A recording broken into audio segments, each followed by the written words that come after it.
খাওয়ার পরে দীর্ঘ সময় আপনার অস্বস্তিতে ভোগেন, রাতে ঘুম ঠিক মতো হচ্ছে না, পেট সবসময় ভুটভাট করছে, আদা জল খেয়ে নেমে পড়ুন। যারা এই সমস্যায় ভুগছেন, অদ্ভুতভাবে আপনার পুরনো যত পেটের সমস্যায় থাকুক না কেন, এটা আপনার ঠিক হওয়া শুরু করেছে। আমরা নানান খাবারের মধ্যে আদা খাই, এই আদা খেলে কি হবে? আজকে খাদ্যপথ্যের একটা সাবজেক্ট নিয়ে কথা বলবো, যে সাবজেক্টটা আপনার প্রতিদিন খান কিন্তু নিয়ম করে খান না, হয়তো বুঝেন না কিংবা জানা ছিল না। সেটা হলো আদা। আদা হচ্ছে আমাদের সকল রোগের দাদা। আমাদের লোককথায় আদাকে বলা হয় সকল রোগের দাদা, মানে সকল রোগ সারার জন্য এটা একটা কার্যকরী একটা বিষয়। সেটা হচ্ছে যে আদা এমন একটা বিষয় যে সেটা হচ্ছে যে আদার মধ্যে যে এলিমেন্টগুলো আছে, এই এলিমেন্টগুলো আমার প্রথমেই হচ্ছে যে আমার অস্থিরতা, আমার পেটের ফুলে যাওয়া, অ্যাসিডিটির কারণে গলায় জ্বলা, বুক জ্বলা, এগুলো কমানোর ক্ষেত্রে খুব কার্যকর। এছাড়া হচ্ছে যে হচ্ছে ন্যাচারাল পেইন কিলার। আপনাকে আপনার শরীরের ভিতরে আপনার পেইন কিলার হিসেবে কাজ করবে, আপনি যদি বুঝতে পারেন। সেটা হচ্ছে যে আদা আপনি কিভাবে খাবেন সেটা হচ্ছে একটা বড় ফ্যাক্টর। দ্বিতীয় হচ্ছে যে আপনার শরীরের ভিতরে আদা কী পরিমাণ প্রয়োজন সেটা একটা ফ্যাক্টর।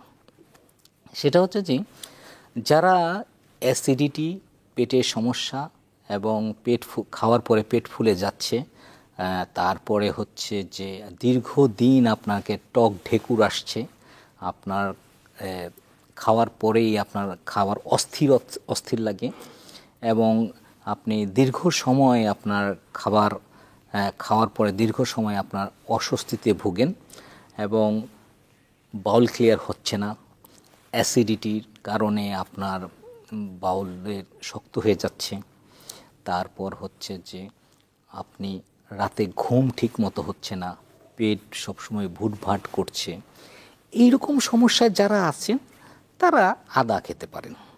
এখন আদাটা কিভাবে খাবেন সেটা একটা ফ্যাক্টর। সেটা হচ্ছে যে আমরা তো মশলাপাতিতে আদা খাই, হ্যাঁ, আমরা নানান খাবারের মধ্যে আদা খাই, এই আদা খেলে কি হবে? না, এরকম একটু কাজ করবে, কিন্তু ব্যাপারটা হচ্ছে এরকম না। আমাদের বিরিয়ানিতে মশলা আছে, আমাদের মাংস মশলা আছে, আমরা কাবাব মশলা আছে, কত ধরনের মশলাই তো খাই, কিন্তু সব মশলাই তো উপকারী একটা জিনিস আছে, কিন্তু তারপরেও তো আমাদের পেট ফুলে যাচ্ছে, তারপরেও তো আমরা অস্বস্তিতে ভুগছি। ব্যাপারটা হচ্ছে যে ওই যে উপকরণের একটা ঝামেলা আছে, ঝামেলা থাকার কারণে আপনাকে ওষুধি বিষয়টা আপনাকে পথ্য হিসেবে যদি আপনি খান, তাহলে আদা কিভাবে খাবেন সেই জিনিসটা আপনাকে খেয়াল করতে হবে।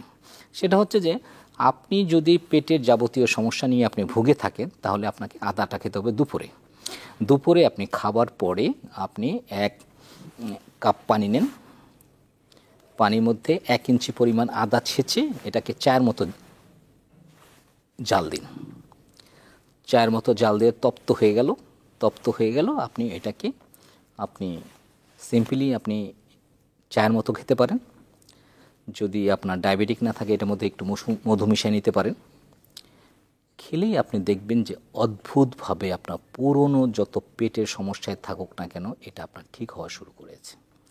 এবং যারা আমাদের শরীরের ভিতরে পেটের কারণে অস্বস্তিতে ভুগতেন এবং পেট ফুলে থাকতো, পেট ফোলার কারণে আপনার সমস্যাগুলো আরও তীব্র হতো, এবং যাদের এই ধরনের অ্যাসিডিটি আছে তাদের আরেকটা সমস্যা হয় পালপিটেশন, হ্যাঁ, সেটা হচ্ছে প্যানিক ডিসঅর্ডার হয় এবং বুক ধরপড় করে এবং নানান ধরনের বডিতে অ্যাবনর্মাল সিচুয়েশন তৈরি হয়।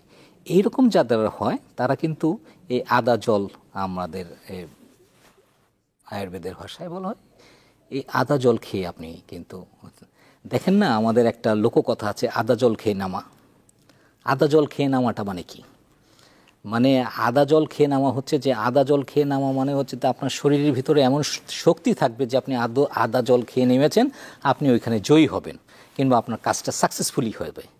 তো আদা জল খেয়ে নামাটা হচ্ছে একটা বলো। তো আদা জল খাওয়া আর মূল বিষয়টা হচ্ছে আপনার পেটে কোনো অস্বস্তি থাকতে পারবে না। আপনাকে অস্বস্তি থাকলেই আপনি আদা জল খেয়ে নামতে পারবেন না, আপনি কাজে নামতে পারবেন না। আদা জল খেয়ে আপনার পেটটাকে ঠিক করতে হবে। এবং আদা জল রেগুলার যদি আপনি খান তাহলে আপনি দুপুরেই খাবেন, এটা আপনার জন্য খুব ভালো। এটা আপনি দেখবেন যে ধীরে ধীরে আপনার স্টমাকের আপনার সমস্যাগুলো আপনার যেগুলো সেটা সমাধান হয়ে যাচ্ছে।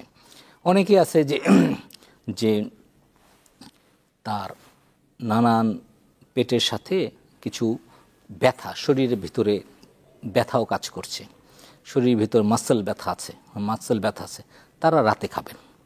রাতে কিভাবে খাবেন? ওই একই পদ্ধতিতে 1 কাপ পানিতে 1 ইঞ্চি পরিমাণ আদা ছেঁচে এটাকে চায়ের মতো করে জাল দিবেন, তারপর চায়ের মতো রাতে এটা কোনোভাবে মধু টধু মেশানো যাবে না, আবার কোনো চিনি তো দেওয়াই যাবে না, এবং আপনি এটা শুধুমাত্র চায়ের মতো করেই আপনি আদার পানিটা খাবেন।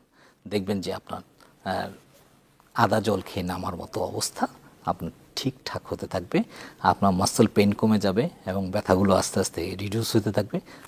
আপনি দেখুন, হ্যাঁ, তো এইটার জন্য আপনার আদা জল খেয়ে নেমে পড়ুন যারা এই সমস্যায় ভুগছেন।